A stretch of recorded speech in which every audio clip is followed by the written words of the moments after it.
The big change can be felt by everyone. What if we are looking for the same thing, just in different areas of our life? Welcome. My name is Sybille, and I want to take a look today at the 55th gene key and the shift of the nodes. We are entering the eclipse season, and in short time we have a new moon in Pisces. So we are talking about the shift and the axis between Virgo and Pisces. And I want to take a look at each sign where this shift will happen in your own chart and what that means. In these times of change, often we experience dissolving or something. We experience this as something like chaos. And we have different possibilities to react to it and to work with it. And for me, the first thing we can act on is on our understanding and our knowing about what is happening in our life and what types of things are activated right now. And so the first thing I want to take a look at is the 55th gene key, because it is the container of all of our changes and all of our searching for something. And as Richard Rudd says, that we are all searching for freedom. And it's the freedom of suffering. And whatever you search for, is it for money, for love, for whatever, you search for freedom from suffering. And the one shadow that we have to face in this area of our life is we fear to not exist.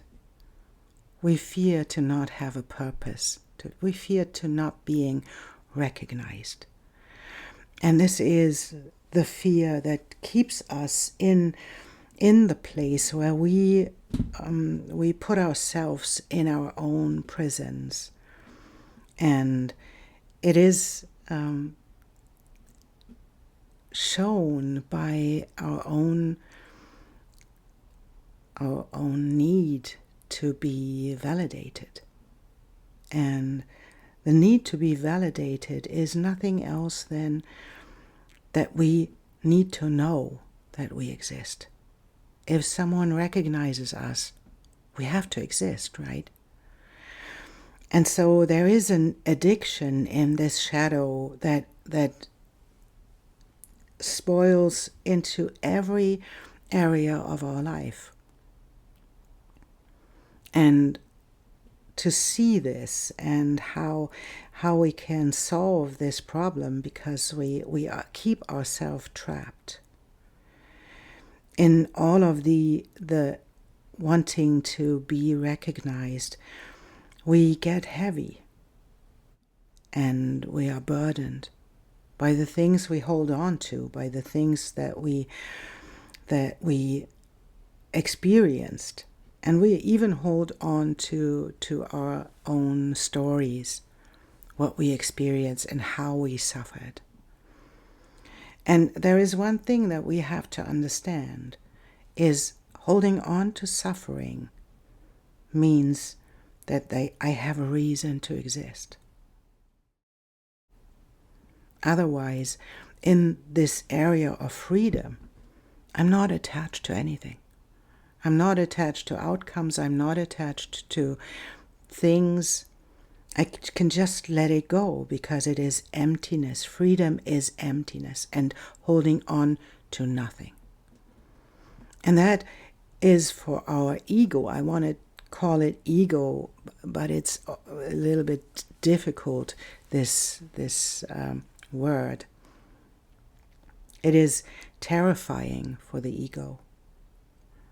Transcendence is terrifying, because if we transcend and if we don't hold on to anything. That's a terrifying idea. And along our path, we are like searching for freedom. But the search is an ego thing. Freedom cannot be found. Freedom finds you. And that's an important thing. If we allow ourselves to let go of attachments and to relax into our fear of dissolving, then freedom can find us. It's what I talked about in Did You Have to Become Something? Freedom is the combination of being and being all of you. What you're supposed to be on this planet, because you had a reason to come here, to be something, to be, and to become something, and that is you. And that's why you came here. But our ego tries to put meaning on everything. And that's what we can work with, right? And so the cat is coming in the right moment to confirm what I'm saying. Stepping into freedom and stepping out of our own victimhood and our own victimization means that we let go of everything. That we allow ourselves to be on this planet and to be what we are supposed to be. To empty us out from all the attachments that we hold on to. The attachments to stories, the attachment to pain, attachment to suffering, attachment to change, to all of these things, right? All of these ideas of how change should happen, and allow ourselves to relax into the chaos that is happening right now. That is a big, big question. Can you do this? And can you allow yourself to step into the not knowing, into the non-attachment, and allow freedom to unveil itself? And so that was my intro, and I want to do a reading for all of these signs, and I will ask a couple of questions and I draw cards on them, and if you want you can skip ahead. I will put timestamps in the description so that you can find your reading quickly. And so yeah, I think that's it, and I thank you so much for being here and for liking and subscribing. That really helps the channel to grow, and I will see you in your reading. Welcome, Scorpio, to your reading. Eclipse season and the new moon in Pisces. It's like a beginning of an end, and it is like dissolving of reality and stepping into the chaos of the activation of the new. And that is your axis when you are Scorpio rising. It's your axis of the 11th and the 5th house. And it's about the how your role and how you're showing up in networks and in groups of people, and how you change your take on your creative expression in the world. And we'll see what this is about, and we will see these. I want to have a moon card as well, and it's this one. And we want to have a astrology card as well. And it's this one, and it is this one. So I take a look. And it's about your own inner light that comes with your creative and masculine energy.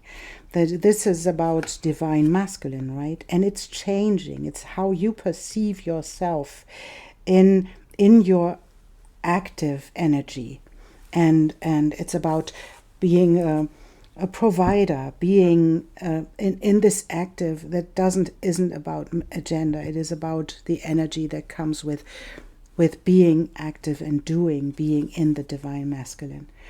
And that's what a lot of people said about this year. It's a year of healing the divine masculine. And maybe that is because someone is entering your life where you can heal your own perception of masculine energy. And this can mean that this leads into a new relationship, that leads into a new way how you show up. It is happening in your in your fifth house, so it is about falling in love as well, where you kept yourself maybe from falling in love and step into this discomfort that comes with allowing this again in your life, right? And so that is the we have to readjust them as always. I have to readjust them. So and that is like this moment where you can see your own light, and where you can see your own way how you show up in an active or masculine way. And to heal this idea that there is something wrong with it, there is something wrong with other people who express this, and to allow them to be as they are, and to heal this. And maybe it is you being a victim of the expression of masculine energy. Maybe it is something that you experienced while you were growing up. Maybe that is what you experienced in the networks you are in, or in the greater groups you are in. And it's that's interesting, because that is the invitation to fill in the blanks yourself. So that is a pink fox and the blue heron. And I invite you to sit for a moment with this energy and to fill in the blanks. What does that mean for you? In which area of your life do you have beliefs about the masculine, the divine masculine? Where do you have beliefs, restricting beliefs? Where did you feel victimized by the expression of masculine energy? This can be real. Of course, this can be trauma or something like this. It can be just how you were treated by your father. This can be how you were treated by men, how you were treated by even women with a lot of masculine energy. This can be about aggression. This can be about assertion. This can be about moving forwards and providing or not providing. And how you show up this balsamic moon is the invitation to heal this and to heal yourself. And this is like this victimization, Virgo, is the invitation to digest. So what is it you have to digest about this? What is it? What is the story of the discomfort that is connected to this energy that keeps you in this cycle of victimization, that keeps you in the loop? Because you, not that it's whatever happened in your life, that doesn't mean it didn't happen. Of course it did. And at one point we have to digest the emotions that come with it, so that we can allow ourselves to step out of this experience instead of holding it in our energy field, and to move beyond and to move into the freedom that comes with your choice. And this can mean you know, we have vigilance,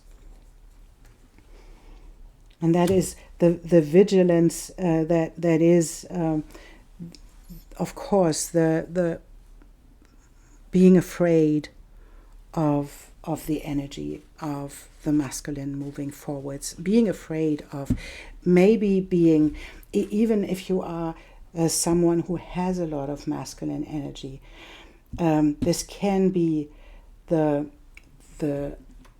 fear of being treated badly because you have a lot of this energy. So it is always about this being afraid of being judged, being afraid of the how people show up in your life, how people express themselves. And it's the lightning horse. This can be as well, right? Something that happened quick in your life, that happened unexpected, and that disrupted your energy. This feels like something that the cards don't want me to know, and that is okay, right? This is you fill in the blanks because you have this card. What is it in your life?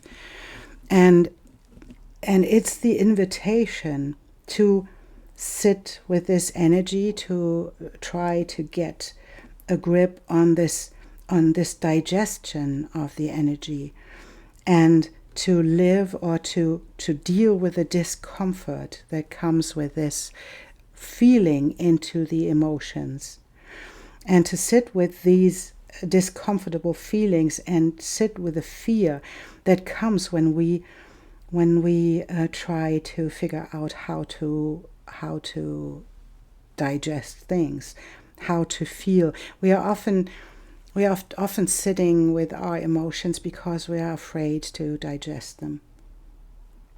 We are afraid to feel them because we thought at this moment in time, maybe that was long ago, but it is in this moment of time, you experienced this as life-threatening.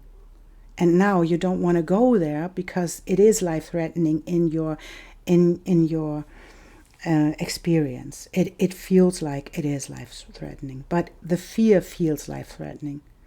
And it's the invitation to overcome this fear, to move into your own energy, into your own active way of dealing with things, and change your energy around it.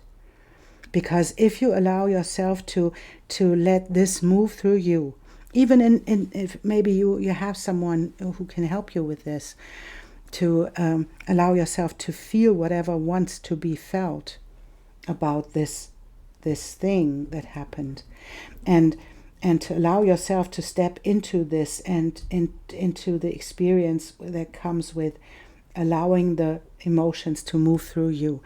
Because now you are grown up.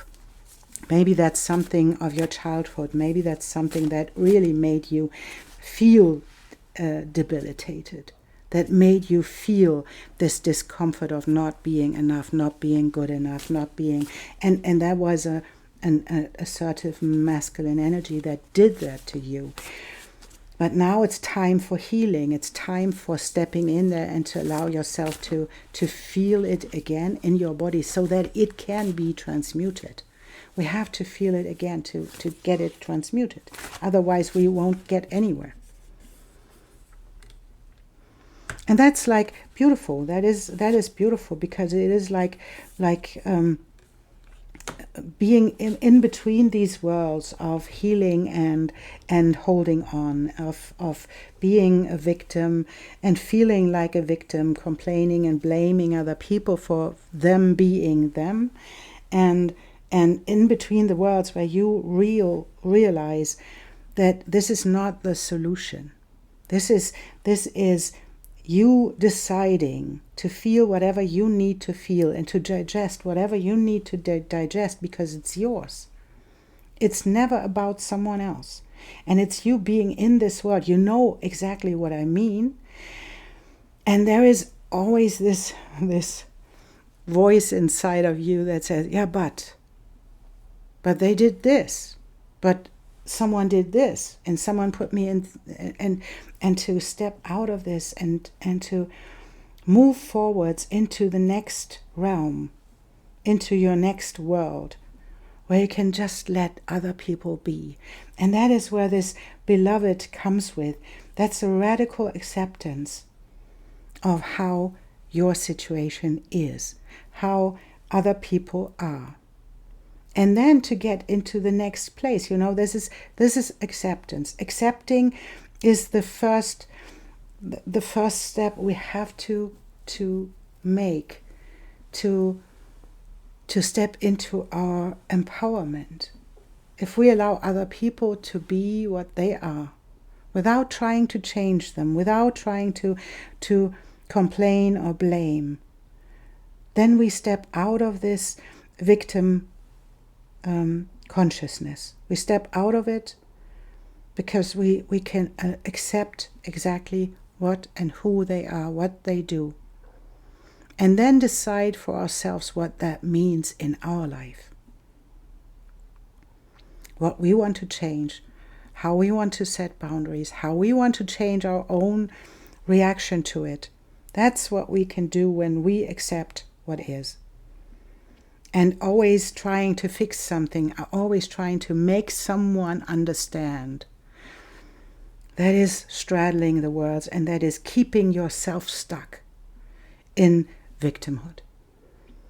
Because even if you think that you can make other people understand, you blame them for not understanding, or you blame yourself for not making it clear. So you keep yourself stuck in this place where you cannot allow freedom to find you, because you're always obligated. And that's not the right thing to do. So that is the invitation, to accept what is, and then to decide what you want to do with it, and stopping in between these worlds, stepping fully into the one world where you can digest your own reactions, even your decisions, what you did in your life. And we have a volunteer.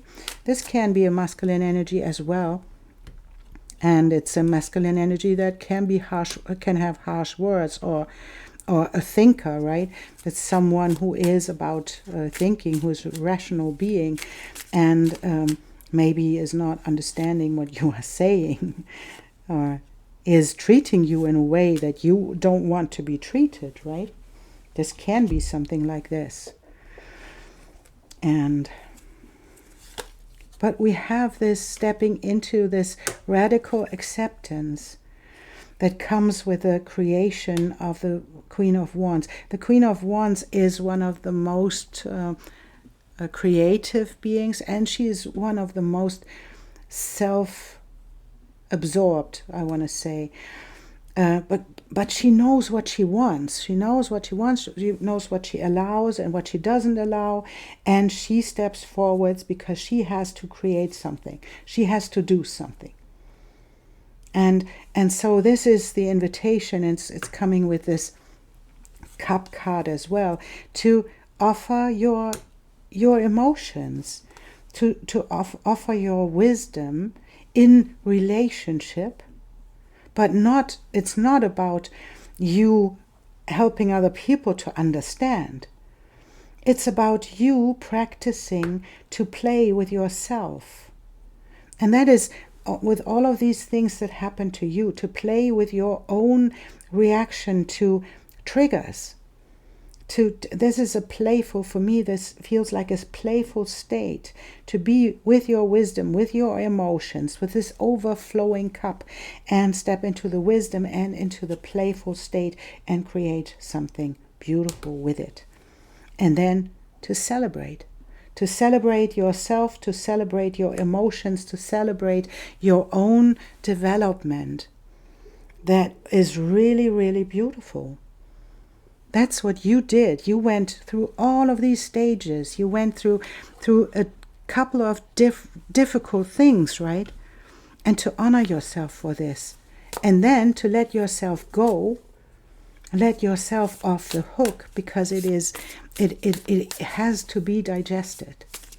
It has to be dealt with. It has to be accepted. Either as the people in your life have to be accepted as they are. There is nobody we have something like an educational working place with. So that's not, we are in relationships to grow. We are in relationships to grow ourselves, and we have to grow with the other person. That's your card. That's beautiful and red, right? That's a lot of energy in there. And it's the sacred phoenix heart. Reason says there is no way out.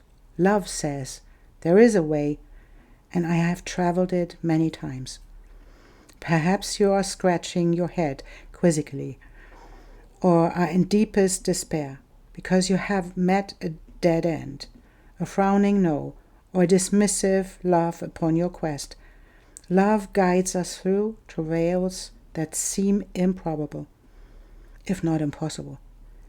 It does not shy away from any challenges or any cause. Love says there is always another way. And that is stopping to straddle with these worlds, right? Stopping to keep yourself in this stuck place where you are blaming yourself or the other person, where you keep yourself stuck in the story that came from long ago, and to allow yourself to feel it, to step into it. Be bold to overcome your fear of feeling it, and to step into this place where you can allow your emotions to flow fully, and to step into the wisdom and keep every single communication as a playful state where you play with your own triggers, where you play with your own creations and with your emotions, how to deal with them, how you want to show up in this world, and how you want to create with it. And that's the invitation to do so. That's a beautiful reading, Scorpio. It's time for healing. It's time for allowing yourself to step into this healing place and into this world where you want to be playful again. Thank you so much, Scorpio, for your support. I hoped it helped, and for your support and for all of the things you do to support this channel. I am really grateful, and I see you soon.